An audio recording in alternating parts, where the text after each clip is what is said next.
seguir, a manchete 2 da Raniele traz que a defesa de Bolsonaro tem até hoje à noite, 8h30, a Raniele vai já explicar para nós, para explicar a questão do risco de fuga, Ari.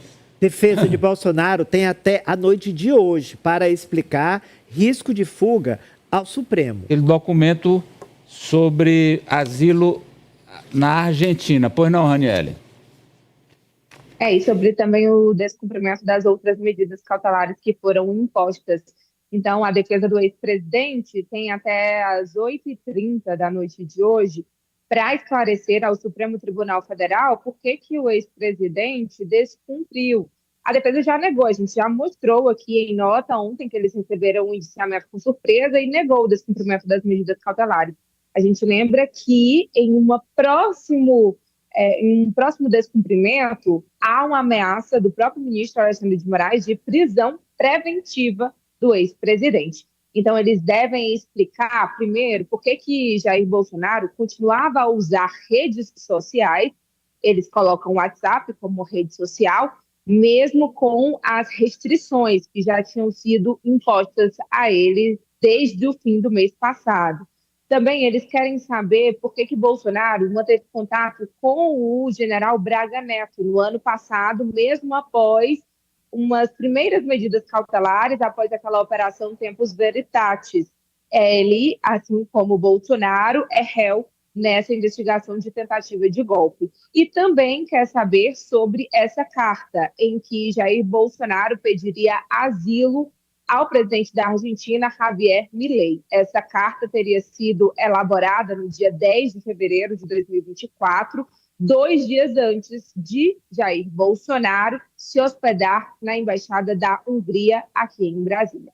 Então, são essas as explicações que a defesa deve conceder ao ministro. O prazo de 48 horas também foi dado à Procuradoria-Geral da República, que deve se manifestar também, dizendo se Bolsonaro descumpriu ou não essas medidas. E aí o ministro Alexandre de Moraes vai decidir se cabe ou não a prisão preventiva. A gente lembra que Bolsonaro já está em prisão domiciliar desde o dia 4 de agosto por descumprir outras medidas cautelares que dizem respeito ao uso das redes sociais por terceiros. Raniele. Vamos aguardar se isso vai acontecer, mas o que eu acho é que dificilmente isso vai acontecer porque o julgamento dele já está marcado para o dia 2 de setembro e iria causar uma convulsão por parte dos apoiadores do ex-presidente. Ô, Raniele, vamos lá, só para a gente alinhar aqui a linha do tempo. A defesa tem até 8h30 da noite. A Procuradoria vai analisar o que a defesa vai trazer ou a Procuradoria já está analisando o posicionamento?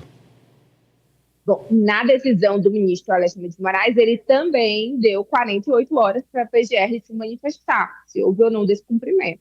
Agora, sim, a PGR, a gente já observou, não é a primeira vez, que não necessariamente eles respeitam esse tempo que é dado pelo ministro Alexandre de Moraes. Em outro caso, que eu não estou lembrando agora no momento, eu lembro que ele tinha dado um prazo de 5 dias para a PGR se manifestar e passou desse tempo, e aí eles podem se manifestar depois. Mas ele deu esse prazo também de 48 horas para a PGR dizer se Bolsonaro descumpriu ou não essas medidas cautelares. Bom, que houve o descumprimento, isso é claro para todo mundo. Agora, se isso é suficiente para que uma prisão preventiva seja decretada, são outros 500, porque não é só a questão técnica e jurídica, é também política.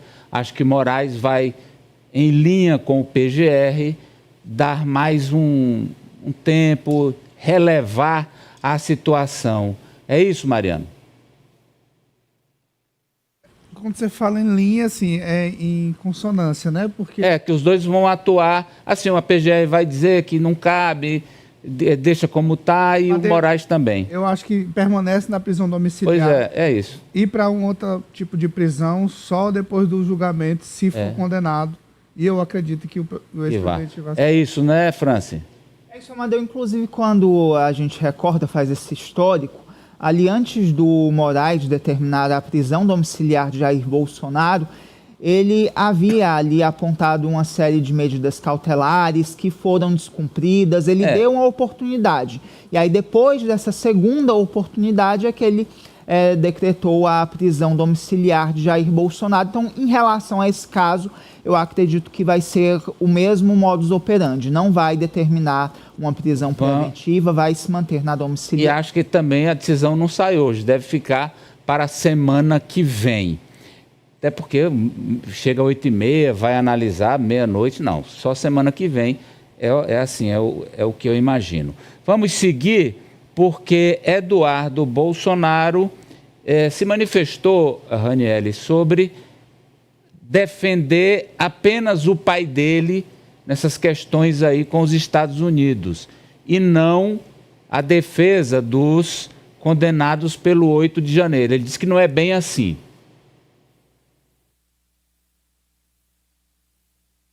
Caiu lá, perdemos a Raniele, mas nós temos a fala do Eduardo Bolsonaro, dizendo que, olha, o meu trabalho aqui nos Estados Unidos não é apenas defender o meu pai, é defender a todos que estão sendo admoestados pela justiça brasileira. Vamos ver.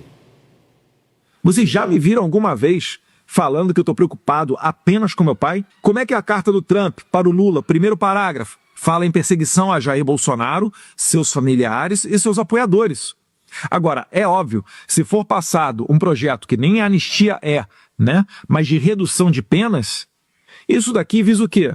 Visa manter o poder do STF, não resolve o problema, se as pessoas vão continuar, muitas delas, né, indo no semiaberto ou até continuando na cadeia. Afinal, Marta, está defendendo, porque nas conversas vazadas, áudios, prints, ele fala do pai dele, né? Agora ele está dizendo que não é só o pai dele. Na verdade, eu acho que essas provas que a Polícia Federal divulgou recentemente no relatório deixam isso muito claro, né? A intenção deles de blindar somente o pai, somente Bolsonaro. E aqueles que estavam lá, que ele até menciona aquelas pessoas que estavam lá, as pessoas que foram fazer baderna, ele usa essa palavra lá nos prints, e coloca eles como segundo plano, como se a anistia ali light, que é como ele também se refere nas mensagens, fosse aprovada e liberasse aquelas pessoas, o pai dele ainda ficaria encurralado porque os Estados Unidos iriam o abandonar. Então, eu acho que, em resumo, em suma, aqueles prints, aquelas provas que foram colhidas e expostas pela Polícia Federal mostram exatamente isso, que eles pouco se importavam com as pessoas que estavam lá. Eles poderiam achar que realmente eram só baderneiros, pessoas que estavam ali para protestar, para se manifestar, mas que no final das contas acabaram sendo punidos junto, e podem ser punidos junto com o pai deles, mas quem eles querem salvar é somente o ex-presidente, Jair Bolsonaro. Utilizados, termo antigo, como massa de manobra, não é? Olha, a padaria ideal é a número 1 de Teresina e Timon, reconhecida